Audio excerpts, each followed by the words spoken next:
Jadi istri kedua Rasulullah itu bukan Aisyah, bukan. Biar lo nggak bingung, gue ceritain sedikit tentang kisah Rasulullah dan para istrinya. Tapi perlu diingat ya, Rasulullah berpoligami bukan karena hawa nafsu dunia, tapi karena perintah Allah. Dan tentu saja, setelah diutus jadi nabi, segala tindakan Rasulullah itu sesuai perintah Allah, sesuai wahyu. Dan perlu digarisbawahi juga bahwa seorang wanita kalau tidak ingin dipoligami itu sah-sah aja, bukan menolak syariat Islam. Itu kejadiannya ketika Fatimah Zahra menolak dipoligami oleh Sayyidina Ali, dan itu disetujui oleh Rasulullah.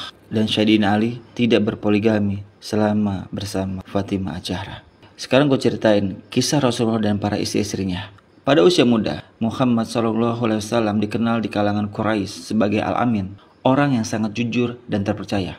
Saat berusia sekitar 25 tahun, beliau bekerja untuk seorang wanita bangsawan dan saudagar kaya, Khadijah binti Khuwailid, yang berusia pada saat itu 40 tahun. Khadijah memperhatikan kejujuran Muhammad SAW dalam berdagang dan kehalusan akhlaknya. Ia mengutus sahabatnya Nafisah untuk menanyakan apakah beliau bersedia menikah. Rasulullah menerima dengan penuh hormat, dan pernikahan pun dilangsungkan dengan mahar sekitar 20 ekor unta.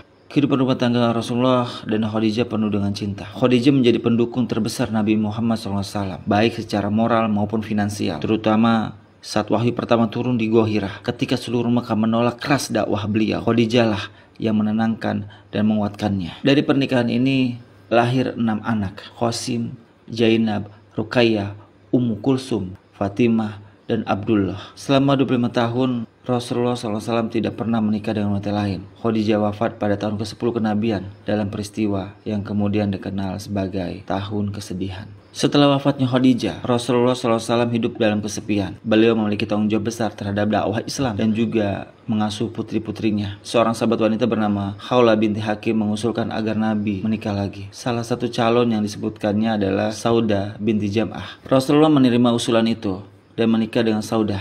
Saat itu Rasulullah berusia sekitar 50 tahun, sementara Saudah sekitar 55 tahun. Saudah adalah wanita yang sabar, humoris, dan berjiwa pengasih. Ia mengurus rumah tangga Rasulullah dan menjadi pendamping setia di masa-masa sulit menjelang hijrah ke Madinah. Dari Mekah Rasulullah hijrah ke Madinah. Beberapa tahun kemudian Rasulullah juga menikah dengan Aisyah, putri sahabatnya Abu Bakar As-Siddiq. Pernikahan ini disepakati di Mekah, tetapi baru dilaksanakan setelah hijrah ke Madinah, ketika Aisyah berusia sekitar 9 tahun, sedangkan Rasulullah saat itu sekitar 53 tahun. Aisyah adalah istri satu-satunya yang dinikahi dalam keadaan gadis. Beliau tumbuh menjadi sosok cerdas, berani, menjadi guru bagi banyak sahabat. Lebih dari 2000 hadis diriwayatkan melalui beliau, menjadikannya salah satu sumber pengetahuan terbesar tentang kehidupan Rasulullah SAW di rumah. Setelah perang Badar, sahabat Nabi Hunais bin Hudafah gugur di medan perang, meninggalkan istrinya Hafsah binti Umar sebagai janda muda. Ayahnya Umar bin Khattab merasa iba dan ingin mencarikannya pasangan yang baik.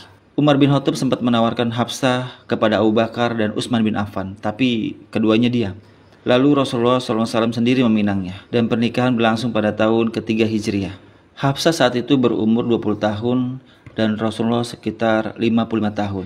Hafsah dikenal rajin beribadah dan suka berpuasa. Kelak, mushaf Al-Quran pertama kali disimpan di rumahnya setelah pengumpulan mushaf di masa Abu Bakar. Pada tahun yang sama, Rasulullah SAW menikah dengan Zainab binti Khuzaimah, seorang janda dari sahabat yang gugur di medan perang. Ia dikenal sebagai Ummul Masakin, ibu orang-orang miskin, karena kedermawanannya. Namun tak lama setelah menikah, Zainab wafat hanya beberapa bulan setelah menjadi istri Nabi. Ketika menikah dengan Rasulullah, Zainab berusia 30 tahun dan Rasulullah berusia 55 tahun. Di tahun keempat Hijriah, Rasulullah menikah dengan Ummu Salamah. Ummu Salamah adalah wanita terhormat Quraisy, istri dari sahabat Abu Salamah yang wafat setelah perang Uhud. Ia telah mengalami penderitaan panjang dalam hijrah ke Habasah dan Madinah. Setelah masa idahnya selesai, Rasulullah SAW meminangnya. Ummu Salamah awalnya ragu karena memiliki banyak anak dan merasa sudah tua. Tapi Rasulullah SAW menenangkannya dengan kata-kata lembut, "Aku lebih baik bagimu daripada Abu Salamah." Mereka pun menikah pada tahun keempat Hijriah. Ummu Salamah dikenal sangat bijak dan sering memberikan nasihat berharga kepada Rasulullah SAW. Seperti saat perjanjian Hudaibiyah, Nasihatnya saat itu menenangkan suasana yang tegang di antara para sahabat. Ketika itu Ummu Salamah berusia 30 tahun dan Rasulullah berusia 56 tahun. Dan ketika di tahun 5 Hijriah, Rasulullah diperintahkan Allah untuk menikahi Zainab binti Jahsy. Zainab binti Jahsy adalah sepupu Rasulullah. Sebelumnya istri dari Zaid bin Harithah, anak angkat Nabi. Namun pernikahan mereka tidak harmonis dan akhirnya berpisah. Jadi Zainab ini sepupu Rasulullah dan Zaid ini adalah anak angkat Nabi. Singkat cerita mereka bercerai. Allah menurunkan wahyu agar Rasulullah menikahi Zainab untuk menghapus tradisi jahiliyah bahwa anak angkat memiliki hukum seperti anak kandung. Quran Surat Al-Ahzab ayat 37. Pernikahan ini menjadi simbol pembebasan sosial dan hukum, menegaskan bahwa status anak angkat berbeda dengan anak kandung. Zainab binti Jahsy dinikahi Rasulullah ketika berumur 35 tahun dan Rasulullah ketika itu 57 tahun di tahun 5 Hijriah. Setelah perang Bani Mustalik, banyak tawanan yang dibawa ke Madinah, termasuk Juwairiyah, putri kepala suku mereka. Ia datang kepada Nabi Muhammad SAW untuk menebus dirinya. Rasulullah SAW memerdekakannya dan menawarkan pernikahan. Dan ia menerimanya dengan penuh keikhlasan. Setelah itu, para sahabat berkata, "Kami membebaskan tawanan-tawanan Bani Mustalik karena mereka telah menjadi keluarga Rasulullah SAW. Akibatnya, lebih dari 100 orang dari kaumnya masuk Islam." Juwairiyah ketika menikah dengan Rasulullah itu berusia sekitar 20 tahun. Dan Rasulullah ketika 57 tahun di tahun 5 Hijriah. Tentu saja Juwairiyah saat itu berstatus janda karena istri Rasulullah itu hanya Aisyah yang gadis. Lalu di tahun 7 Hijriah Rasulullah menikah dengan Ummu Habibah, putri dari Abu Sufyan, putri dari pemimpin besar Quraisy. Pernah berhijrah ke Habasyah bersama suaminya. Namun suaminya murtad dan meninggal di sana. Ummu Habibah sebatang kara di negeri asing. Rasulullah SAW mendengar kabar itu dan melalui Raja Najasyi ia meminang Ummu Habibah dari jauh. Ummu Habibah menerima dengan penuh haru. Bayangkan seorang wanita sendirian jauh dari keluarga tiba-tiba mendapat perlindungan langsung dari Rasulullah SAW.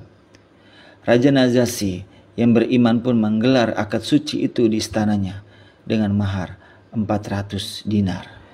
Ketika menikah dengan Rasulullah, Ummu Habibah berusia 35 tahun dan Rasulullah berusia 59 tahun di tahun 7 Hijriah. Setelah perang Khaybar di tahun 7 Hijriah, di mana kaum Yahudi kalah, Safiyah, putri pemimpin Bani Nadir, menjadi tawanan. Rasulullah SAW memerdekakannya dan menawarkannya dua pilihan, kembali kepada keluarganya atau menjadi istri Rasulullah. Safiyah memilih untuk menjadi istri Nabi Muhammad SAW. Ia berasal dari keturunan Nabi Harun, saudara Nabi Musa, dan setelah menikah menjadi muslimah yang taat. Ketika menikah dengan Rasulullah, Safiyah berusia 17 tahun dan Rasulullah berusia 59 tahun di tahun 7 Hijriah. Dan istri terakhir Rasulullah adalah Maimunah binti Al-Harits, seorang wanita solehah dan tenang. Ia menawarkan diri untuk menjadi istri Rasulullah sebagai bentuk pengabdian kepada Allah dan cintanya pada dakwah Islam. Pernikahan ini terjadi setelah Umrah Qada pada tahun 7 Hijriah. Rasulullah SAW bersabda tentangnya, "Maimunah adalah wanita yang penuh berkah." Dan benar, dari tangannya terjalin hubungan baik dengan banyak keluarga Quraisy. Ia hidup hingga masa kekhalifahan Muawiyah. Dan ketika wafat dimakamkan di tempat ia pernah berkata dengan lembut, "Disinilah aku pernah menjadi milik Rasulullah SAW." Itulah kisah Rasulullah dan para istrinya.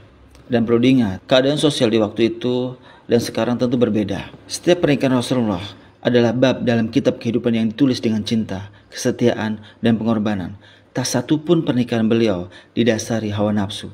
Semua memiliki misi, menguatkan hati yang lemah, melindungi wanita yang ditinggalkan, atau menegakkan hukum dari langit. Rasulullah pernah bersabda, "Sesungguhnya aku diutus untuk menyempurnakan akhlak."